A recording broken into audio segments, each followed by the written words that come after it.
नमस्कार. श्री साईबाबा यांच्या 34व्या वर्धापन दिनानिमित्त अखंड हरिनाम सप्ताह व श्रीमद भागवत कथा सोहळ्याचे आयोजन रोज शनिवार दिनांक 25 मे 2024 ते शनिवार 1 जून 2024 दरम्यान श्री साईबाबा मंदिर कवठा येथे करण्यात आले आहे.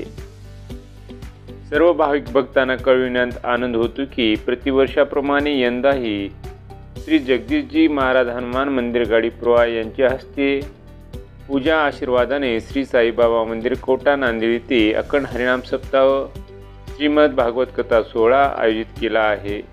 या सोहळ्यात जवळपासच्या परिसरातील सर्व संत महंतांची उपस्थिती लागणार असून पंचक्रोशीतील सर्व भाविक भक्तांनी हजारोंच्या संख्येने कार्यक्रमास उपस्थित राहून तसेच कथा व श्रवणाचा अवश्य लाभ घ्यावा, सद्गुरू प्रसादाने तृप्त व्हावे व श्रींचा आशीर्वाद घेण्याचे आवाहन श्री साईबाबा मंदिर संस्थान कवठा नांदेड यांच्या वतीने करण्यात आले आहे.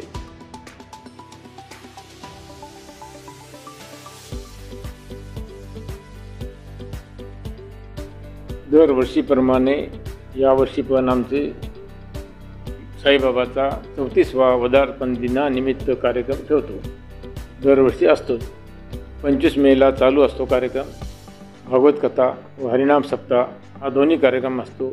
पुन्हा साईबाबाचे चरित्र पारायण असतो, ते सकाळी असते. बाकी आम्ही सगळं पॉम्पलेटमध्ये दिलेलंच आहे. सकाळी 50 लोक 8 ते 11 साई चरित्र पारायणला बसतात. पुन्हा गाथा भजन असते. म्हणजे दिवसभर कार्यक्रम असतो एकसारखा. आणि संध्याकाळी दुपारी 2 ते 5 भागवत कथा.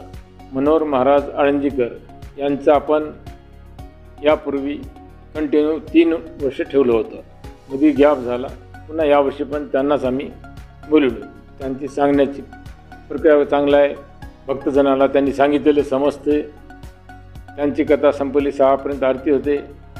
मग हरिपाठ झालं. भक्त लोकांचं जेवण, पब्लिकचं जेवण झालं. त्याच्यानंतर रोज एक वेगळ्या महाराजांचं कीर्तन असतं. त्याच्यामध्ये खास ठाकूर महाराज गोपाळ महाराज ठाकूर बाबा पंढरपूरकर व त्यांच्या मुलाचं 31 तारखेला कीर्तन असतं. आणि 1 तारखेला समाप्तीच्या दिवशी काल्याचं कीर्तन गोपाळ महाराज पंढरपूरकर यांचं दरवर्षी नियमित असते. आज त्यांचं पूर्ण महाराष्ट्रात नाव आहे. ते महाराज त्यांचे शिष्य आहेत. त्यांचे लोहगावचं गुरुघराणं फार मोठं आहे आणि त्यांचा पण या मंदिराला लाभ लागतो. आणि लास्ट दिवशी आमचा मोठा भंडारा असतो 1 तारखेला. बाकी मंदिरातर्फे दर गुरुवारी सकाळ ते संध्याकाळपर्यंत 20-25 हजार पब्लिक दर्शनाला येते. दर भक्ताचा भंडारा असतोच. भंडारा म्हणजे 2-4 क्विंटलचा होतो. 1-2 क्विंटल तांदूळ, 1-1.5 क्विंटलची चपाती, वरण भात सगळं होते. आणि कोण्या भक्ताचा जरी नसेल तरी आम्ही आमच्या ट्रस्टतर्फे 50 किलोची खिचडी करून वाटप करतो. म्हणजे अन्नदान आमचं कंटिन्यू असते. त्याचबरोबर आमची गोशाळा पण मंदिरतर्फे गोशाळा चालू केली आहे. आज 80-85 गाय आहेत. गायची बी एकदम निगराणी पद्धतशीर राहते. पुन्हा गायचं दूध वगैरे आम्ही काही बिझनेसच्या हिशोबाने करत नाही. गायचं दूध बाबाच्या खास अभिषेकसाठी, येणाऱ्या जाणाऱ्या भक्ताला चाय पाण्यासाठी असते.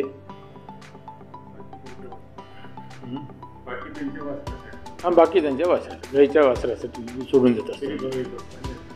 तरी भाविक भक्तांनी 25 मे ते 1 जून समाप्तीपर्यंत भागवत कथेचा व कीर्तनाचा लाभ घ्यावा. महाप्रसादाचा.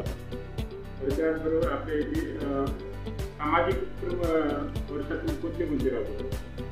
सामाजिक म्हणजे ते ब्लड बँकचे तिथं दर गुरुवारी असते. आणि बाकी वर्षाला जे रामनवमी आम्ही शिर्डी जशी रामनवमी मोठी होती तसं करत असतो. त्याचप्रमाणे इथं कार्यक्रम चालू असतात. आणि बाबाच्या पदार्थांना देऊन आणि मग ते कंटिन्यू आमचं चालूच आहे. बाबाच्या कृपेने असंच चालू राहील ही आमची अपेक्षा आहे.